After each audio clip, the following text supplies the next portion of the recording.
Oke, assalamualaikum warahmatullahi wabarakatuh. Perkenalkan, nama saya Muhammad Faisal Faras dari kelas SI 4204 dengan NIM 1202184025. Nah, di sini saya akan menjelaskan tentang modul 8 APSI yang berjudulkan transisi dari analisis ke desain menggunakan diagram interaksi. Nah, yang pertama ada tujuan. Di sini ada jelaskan tujuan dan elemen model desain, membuat komunikasi diagram view dari desain model, membuat sequence diagram view dari desain model juga. Jadi sangat banyak ya, bisa dilihat di sini. Nah, selanjutnya ada proses map. Di sini bisa dilihat ya, pada gambarnya ada satu actor dan beberapa activity, bisa dilihat sendiri. Selanjutnya ada memperkenalkan desain model. Nah, model desain dibuat dari model persyaratan. Nah, model desain ini digabungkan dengan model arsitektur untuk menghasilkan model solusi. Nah, di sini ada bisa dilihat gambarnya tidak beda jauh dengan sebelumnya. Oke, selanjutnya ada diagram interaksi. Nah, diagram interaksi UML adalah nama kolektif untuk diagram berikut. Ada sequence diagram, komunikasi diagram, dan diagram interaksi overview. Nah, di sini setiap diagram interaksi UML digunakan untuk menunjukkan urutan interaksi yang terjadi antara objek selama satu atau dua use case skenario, sebuah fragmen dari satu skenario kasus penggunaan, dan interaksi UML digunakan juga untuk menunjukkan urutan dari interaksi yang terjadi antara sistem dan subsistem. Selanjutnya ada membandingkan antara analisis dan desain. Nah, di sini bisa kita lihat ya, bisa dibandingkan. Nah, di analisis ini ada use case dan domain model, sedangkan di desain ini terdiri dari batas UI komponen, service komponen, dan komponen kesatuan. Selanjutnya ada analisis ketahanan. Di sini analisis ketahanan adalah proses yang membantu dalam mengidentifikasi komponen desain yang akan diperlukan dalam model desain. Nah, bisa dilihat sendiri ya, gambarnya ada requirement model dan desain model. Oke, selanjutnya ada analisis ketahanan juga nih. Ada input untuk analisis ketahanan dan output dari analisis ketahanan. Di sini yang input ini ada sebuah use case dan skenario use case untuk use case tersebut. Dan output ini ada model desain biasa ditangkap dalam diagram interaksi UML dengan komponen desain seperti batas, layanan, dan komponen entitas. Nah, di sini ada komponen batas. Bisa dilihat sendiri ya, di sini ada contoh gambarnya. Nah, abstraksi layar UI, sensor antarmuka komunikasi, dan sebagainya. Komponen UI tingkat tinggi. Nah, selanjutnya ada setiap komponen batas harus dikaitkan dengan setidaknya satu hektar. Selanjutnya ada komponen layanan. Di sini ada kelas komponen kontrol layanan mewakili koordinasi, urutan transaksi, dan kontrol objek lainnya. Nah, di sini ada gambarnya juga nih, bisa dilihat nih ya, ada agen pemesanan, reservation UI, dan reservasi service.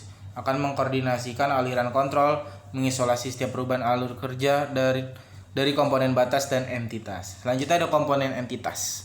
Nah, di sini bisa dilihat juga nih gambarnya nih, komponen entitas digunakan untuk memodelkan informasi yang berumur panjang dan sering persisten. Nah, bisa dilihat gambarnya nih. Oke, selanjutnya ada komponen layanan dan entitas. Komponen entity akan sering memiliki komponen serving yang sesuai. Di sini bisa dilihat ya gambarnya, ada agen pemesanan, resolusi, dan lain-lain. Nah, objek layanan akan sering mengontrol objek entitas yang sesuai. Objek layanan dapat mendelegasikan ke objek layanan lain. Selanjutnya ada komponen batas dan entitas. Komponen batas sering dapat mengambil atribut dari komponen entitas. Bisa dilihat sendiri nih contoh di tabelnya.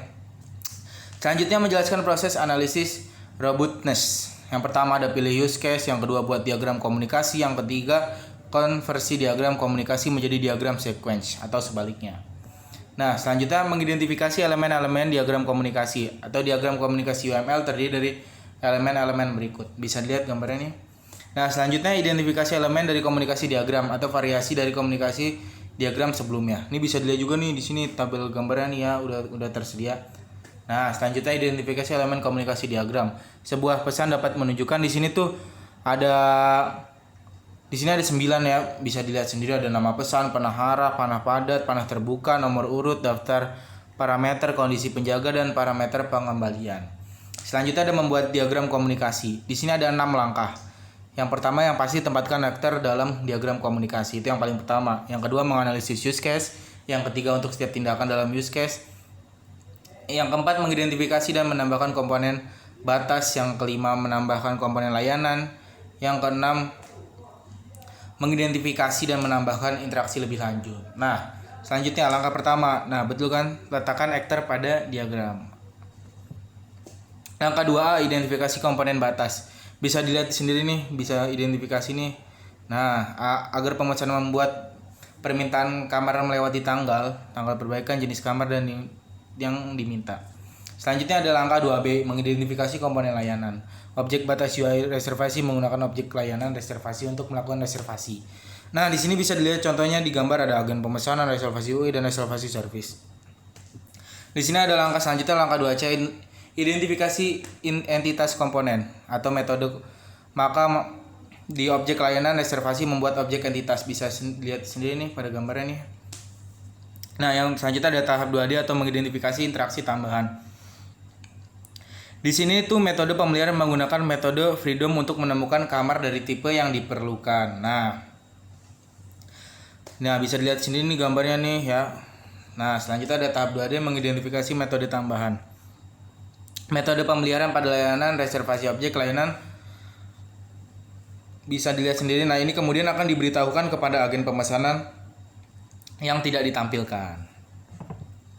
Selanjutnya mengidentifikasi metode tambahan. Nah, ini gambarnya yang tadi case-nya yang udah dibacakan. Ini gambarnya. Nah, selanjutnya contoh diagram komunikasi. Dua diagram komunikasi berikut menunjukkan tampilan reservasi yang lebih rinci. Yang pertama ada skenario utama atau yang berhasil, yang kedua ada skenario sekunder atau yang tidak berhasil. Nah, selanjutnya contoh diagram komunikasi. Nah, bisa dilihat sendiri ya pada gambarnya nih, ada contoh diagram komunikasi. Selanjutnya ada diagram komunikasi. Ya, contohnya nggak terlalu beda jauh sama sebelumnya. Yang ketiga, yang terakhir diagram urutan yang memberikan perspektif interaksi yang berbeda antara objek, dapat digunakan sebagai pengganti diagram komunikasi, dapat dikonversikan, membuat lebih berguna bagi pengembang, sorot urutan waktu interaksi. Nah, selanjutnya mengidentifikasi elemen-elemen diagram urutan. Nah, bisa lihat sendiri gambarnya nih, contoh mengidentifikasi elemen-elemen diagram urutan. Selanjutnya ada fragmen atau diagram urutan mendukung notifikasi fragmen. Penggunaan fragmen meliputi, ini ada 5 ya, bisa dibaca sendiri, menunjukkan urutan, loop, jalur alternatif, 2 atau lebih skenario ditampilkan, menunjukkan referensi, memungkinkan Anda untuk memecah diagram besar menjadi beberapa diagram yang lebih kecil. Nah, di sini ada contoh fragmen, bisa dilihat ya contoh fragmennya. Nah, contoh diagram urutan. Nah, 3 diagram urutan berikut menunjukkan tampilan lebih rinci. Ada yang pertama skenario primer, kedua skenario sekunder, yang ketiga ada diagram urutan fragmen yang menampilkan detail lebih halus. Nah, ini di contoh diagram urutan satunya, bisa lihat sendiri lebih rinci. Yang kedua sedang, yang ketiga lebih simpel. Nah, ringkasan, diagram interaksi digunakan untuk mengidentifikasi komponen desain yang memenuhi kasus penggunaan. Nah, yang terakhir ada identifikasi objek dapat divisualisasikan dengan UML, diagram komunikasi atau diagram urutan. Nah, cukup sekian. Tapi sebelumnya saya mempunyai satu kuis. Nah, kuisnya itu sebutkan 2 diagram komunikasi yang menunjukkan tampilan reservasi yang lebih rinci. Nah, tulis di kolom komennya ya. Oke, cukup sekian. Terima kasih. Wassalamualaikum warahmatullahi wabarakatuh.